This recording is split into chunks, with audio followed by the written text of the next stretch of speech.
As Hope said, my name is Ross. My story is definitely interesting and it's somewhat long. I'll start with where I was a year ago around this time. Being in my own skin was uncomfortable.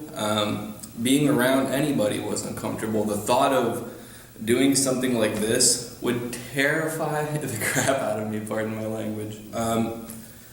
And eventually I reached a point over the summer where I got more afraid of staying how I was than I was afraid of developing myself further and growing past everything. So now I'll kind of rewind it back to my childhood. One of my earliest memories was we had this little fish pond, and it was like in a clawfoot bathtub, and there was like little goldfish in it. It was on the side of my house by the porch, and I can remember like turning around and falling backwards into it, just creating these huge turbulent ripples. And that's pretty much a good analogy for how my whole life was, just creating ripples by my impulsive actions. Very early on in life too, it became apparent to me that I was different than a lot of people. And that was furthered when my parents got divorced when I was in second grade or so. Also, my aunt committed suicide when I was in 5 or 6 years old. So that had a dramatic impact on me. There's a Dr.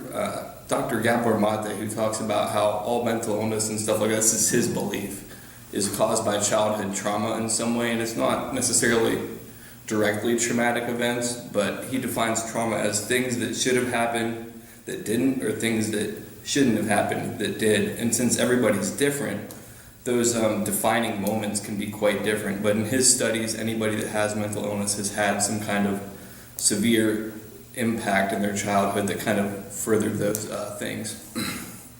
So all that stuff happened very early on, and I just started acting differently than a lot of people. I ran away from my house in the middle of winter when I was in 3rd or 4th grade after my dad had remarried, and I pretty much stayed out in this little field by my house for 2 or 3 hours. It's pretty much on the point of hypothermia when I finally decided to come in because I didn't want to die or whatever. Like, I was just very cold, and then I went in, and I didn't get in trouble then, but that was kind of my response for everything. Later on, that running away from things started to become more internalized. Shortly after that, I started to vandalize things because I couldn't sleep at night, so I would sneak out and I would vandalize stuff in the neighborhood and whatnot. I got arrested for that when I was in 6th grade from the year before. And things really started spiraling from there. I started smoking pot when I was in like 7th grade or something like that. Around my freshman year in high school, I went to a therapist because I just was depressed. I felt lonely, I felt isolated, I feel like I couldn't connect with anybody. My parents' divorce had been very traumatic and very abrasive overall, so it was just a very toxic situation. And they diagnosed me as bipolar, and they put me on medication for it, but I didn't take the medication because I didn't like the way that it made me feel. I continued to smoke pot, drink. First time I ever drank, I blacked out too, and I slept behind a department store in the middle of February underneath a mattress covered with broken glass and mud. That was such a fun experience that I kept drinking after that. So after that, I got put in rehab eventually. I would say junior year of high school for pot. I jumped through all these hoops for that, finished that, and then within 4 months I got arrested in high school with pot. And they put me into the drug court program. That program should have lasted, I think it's only a 9-month program. It ended up lasting a year and a half or so because I kept failing urine tests and I didn't do anything I was supposed to. I was taking college classes at YSU at that time, and I was put in the juvenile justice center when I was going to YSU. So it was very difficult for me to understand how I was trying to better myself and I was put in these situations. And it furthered my distrust of authority that had come from being arrested at an early age and all that kind of stuff. After that, I just kind of floated through life. I had a girlfriend that I had been dating for on and off since junior year or so. Her and I would break up, get back together. Eventually, during a time when we broke up and went to culinary school, that kind of was a catalyst for me to eventually move away. I did my culinary externship in Las Vegas. That was a horrible environment for somebody that liked to drink and do drugs and run rampant, I guess is how I would put it. I stayed there for a while. Things just kept progressively getting worse. I had a girl that I had met back here before I moved away after the other ex. She moved out there with me. That fell apart. I moved to Washington State. I ran a summer camp up there for mentally disabled adults and disadvantaged teens. I had issues there, so I moved from there. Ended up homeless on the beach of Northern California with only a guitar and the 2007 Dodge Charger that I had leased. So it was very unbalanced, just like me. After that, I moved back to Las Vegas briefly, back to Ohio, back to Vegas, back to Ohio, saved up money, moved out to Northern California. And that's where things really got bad for me because I was pretty much in Humboldt County, and that's in an area called the Lost Coast. So I was pretty much as far west as I could get from my family. I didn't know anybody out there. I didn't know anybody in most of the places that I moved to. And I just really got more heavily into drinking then. The other thing is that's in what's called the Emerald Triangle, and the Emerald Triangle is the part of the United States where they grow the most pot. So I had this pot culture, this hippie culture, all these drugs and alcohol. I just kind of lost myself. I briefly left there to go to the Florida Keys, and I had what's called Keys disease before I got there. Keys disease is where you stay drunk all the time. I ended up quitting the job that I was at and trying to move down to Key West, but I was basically homeless. So I was homeless probably 3 or 4 times within a period of 6 years or so, all because of not wanting to put up with the way that standard jobs were. I moved back to California, ended up getting another girlfriend. Her and I decided to try to quit drinking eventually. But the thing is, when I tried to quit drinking, I didn't deal with all the issues that I was trying to cover up from drinking. So eventually, that summer, I started not being able to sleep. I started not being able to eat anything for a couple days. Things started to get really odd. My thoughts were really weird. I thought that everybody was out to get me. I thought that police were monitoring me. I thought that my girlfriend turned into an alien, like all this crazy stuff. And I ended up getting picked up by the police in that area, walking down the street, and they took me to the psych ward. And that was a horrifying experience in and of itself as well. Because I was being detained, I didn't know why. And since I was psychotic, I thought all these other things were going on. One of the things I thought originally was they were taking me to this psych ward, which was really a way to get me off the planet and get me to where the normal humans were.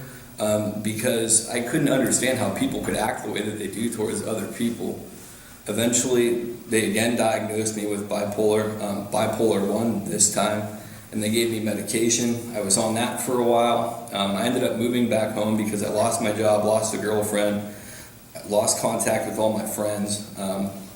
So I moved back here. I started drinking again. I stopped taking the medication. I started working again. And kitchen work is pretty much filled with drugs and alcohol. So I fell back into that again.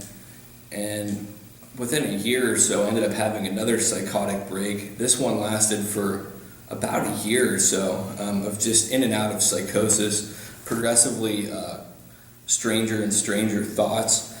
I would get better, I would get worse, I would take the medication, I would stop the medication. And eventually I got to a point where I thought I was going to die if I didn't take the medication, and I thought that the medication was going to kill me.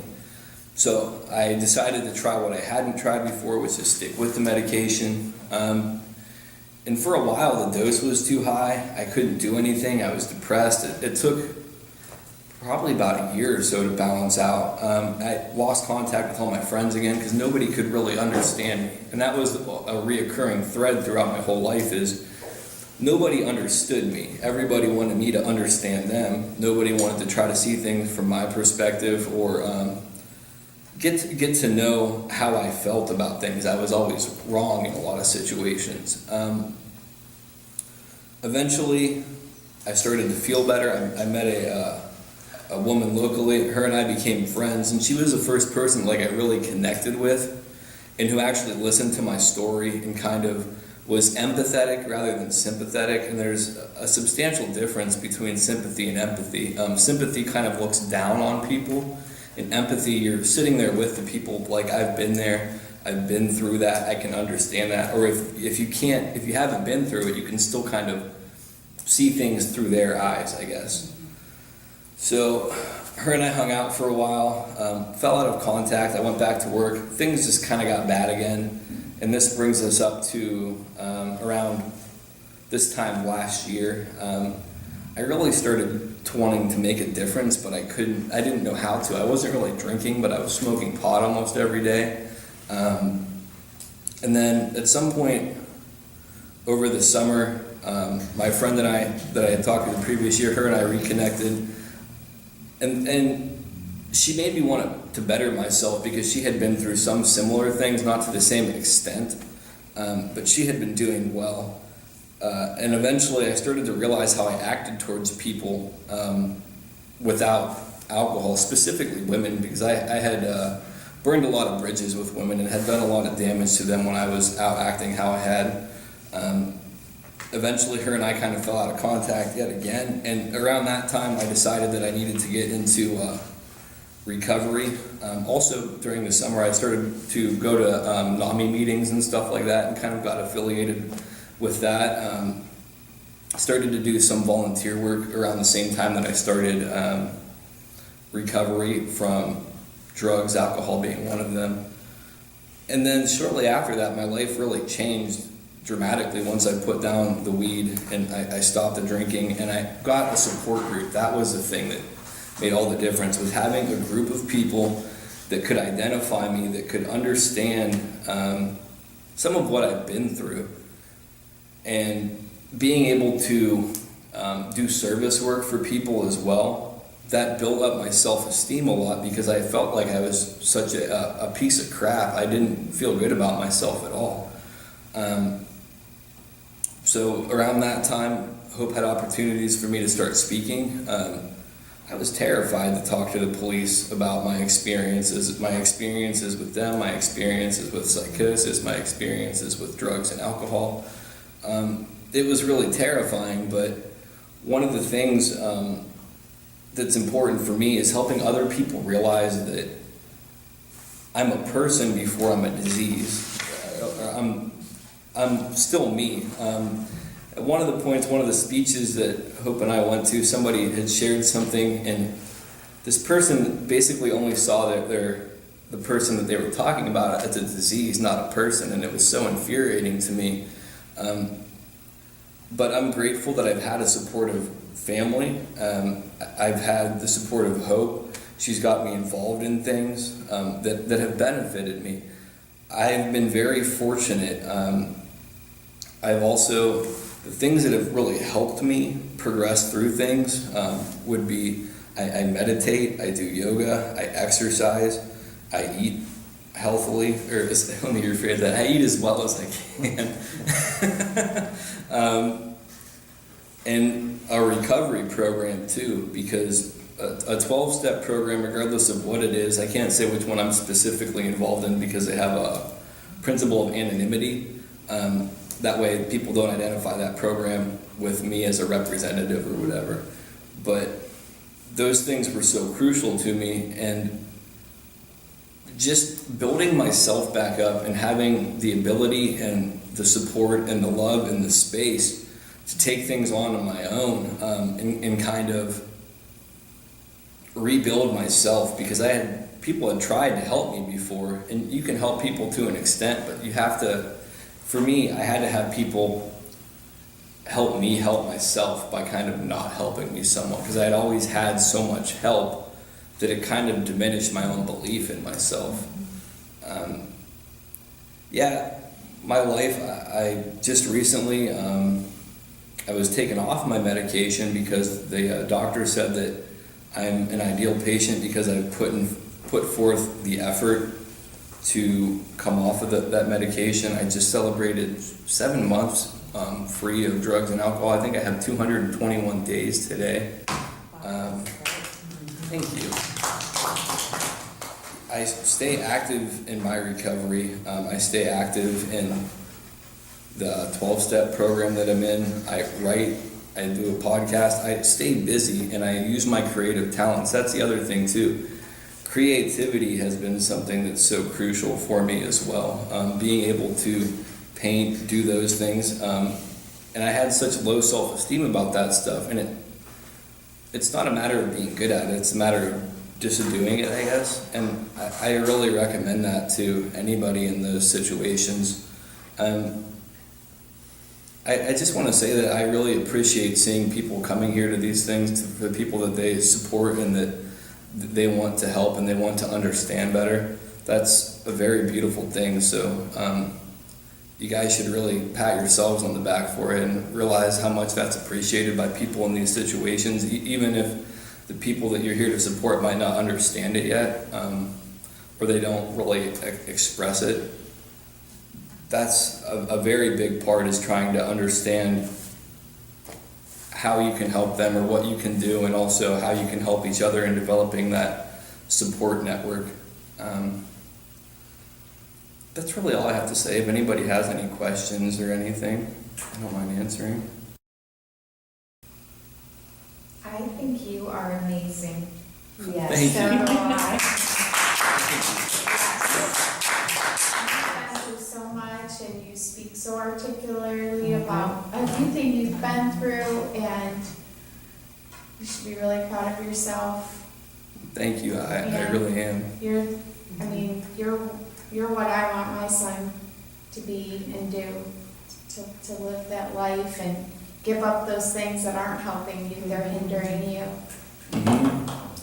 And Yeah, I mean, if I could do it, anybody can, because I was one of those people, I thought I was going to smoke weed for the rest of my life and all this kind of stuff. I didn't even believe him. My doctor actually said I had drug-induced psychosis, and I was like, no, pot couldn't do that. I've smoked pot since I was this old. It never could do that. The way they grow it now and how much THC they put into it, and how much they've adapted it to produce, I should say. It's actually pretty terrifying. It's not like the pot that people used to smoke back in the day. And there's studies that it can lead to schizophrenia and all sorts of stuff. I hope that he's able to make that transition as well. There's something called rebound anxiety also, and it basically makes you anxious when you don't have it, which my doctor told me that too, and I basically thought I knew more than a doctor who had been doing this for 40 or 50 years. Like, you don't know what you're talking about. I'm different than every other person on the planet. We've heard that from our What son. did you say that word was? When you're anxious, when you don't have it, what word did you use? Rebound anxiety. Rebound anxiety. Mm-hmm. How long was it, Ross, from the time you were first diagnosed to you getting things stable in your life just recently? How many years was that? I was first diagnosed at 12 or so, and then I was diagnosed again it was the summer of 2012, so that's what, 5 years? Almost 5, yeah. So I've only started getting better. September 2nd is my clean date, and that's when things really kind of turned around. So there was a lot of introspective thought in that time, and a lot of reflection, and a lot of just kind of overcoming or like dealing with those situations and just healing and just like processing everything, I guess. Being psychotic the better part of a year puts a little bit of a toll on your confidence and everything, I would say. Did you believe the diagnosis when they told you that? Did you? Not so much. I mean, after a point, I kind of was just like, okay, whatever. I just went with it. I didn't believe that when they said that I had drug-induced psychosis and not bipolar, after I had identified with being bipolar, I didn't want to let go of that then. So it was like, I was like, no, I'm just bipolar. It's not pot. But now I'm just like, I'll just listen to the people that do this professionally and do what they say. So I realize I'm not right about a lot of things now. Yeah. That's a good realization, isn't it? Yeah, it's a lot easier that way. So what's your podcast content and when do you do that? Philosophy, spirituality. That's one thing about the bipolar or drug-induced psychosis for me as well. It was a very spiritual experience for me.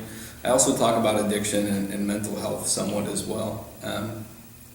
The thing for me is, this may seem a little bit odd to some people, but in other cultures they view a lot of mental illness and stuff like that as spiritual awakenings or as that kind of concept.